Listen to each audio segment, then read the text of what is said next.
श्रोते हो, दर्शक हो आणि मित्र हो, मार्मिक संवाद न्यूजच्या माध्यमातून मार्मिक कट्ट्यावर जागतिक मातृत्व दिनाच्या औचित्याने मातृत्वाचा जागर ही मालिका आम्ही सुरू केलेली आहे। यामध्ये आम्ही आमंत्रित केले आहे आमचे गुरुमित्र प्राध्यापक शिवाजीराव धोंडीबा वाघमारे सर यांना।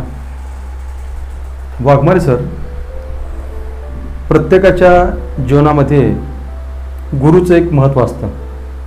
आता तुम्ही सुद्धा गुरु आहात, तुम्ही हजारो विद्यार्थ्यांना तुम्ही शिकवलं आहे, हजारो विद्यार्थ्यांना तुम्ही कानमंत्र दिला आहे, परंतु तुमच्या आईने तुमच्या जीवनामध्ये यशप्राप्तीसाठी तुम्हाला काही कानमंत्र दिला होता का? असेल तर तो आम्हाला सांगा। निश्चितच तिनं पहिल्यांदा स्वाभिमानानं जगायला मला शिकवलं। सगळ्यात महत्त्वाचं दुसऱ्याची मदत घ्यायची नाही, स्वतःच्या पायावर उभा राहा असं सांगितलं। आणि म्हणून तर मी रयत शिक्षण संस्थेच्या रयत शिक्षण संस्थेसारख्या मोठ्या आशिया खंडातल्या 1 नंबरच्या शिक्षण संस्थेमध्ये प्राध्यापक म्हणून शिक्षक म्हणून काम केलं।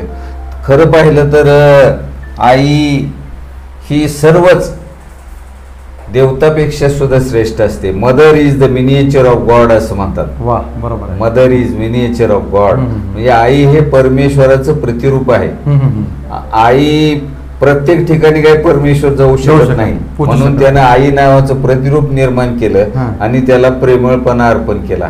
प्रत्येकाचीच आई तशी प्रेमळ असते, पण माझी आई इतरांपेक्षा निश्चितच प्रेमळ जास्त होती, कारण माझ्यावर तिचा जास्त जीव होता। अशा प्रकारचा भाग आहे। वेड आई तुझं ले करू, वेड नको करू, रस्त्यात फसले सांग मी काय जाळ्यात फसले सांग मी काय करू, अशी अवस्था माझी आज निश्चितपणे झालेली आहे। आई असताना मी जगातला एक श्रीमंत माणूस होतो असं मला वाटायचं, आणि आई गेल्यानंतर आज मी सर्व मिळवलेलं आहे। बंगला आहे, गाडी आहे, मुलं बाळ आहेत, सर्व नोकर चोक चाकर आहेत, पण स्वामी तिन्ही जगाचा आई विना भिकारी याची निश्चितपणे आज सुद्धा आठवण येते। आई खूप आठवण येते। म्हणजे माणसाने कितीही संपत्ती कमावली, कितीही जागा बंगले जमिनी खरेदी केल्या, तरी सुद्धा आईसोबत असण्याची श्रीमंती आहे ती आई नसताना कधीही भरून निघत नाही। आईची फुकळी भरून काढणारं कोणतंही माध्यम आजपर्यंत या जगामध्ये नाही आणि इथून पुढे सुद्धा नक्कीच नसणार आहे।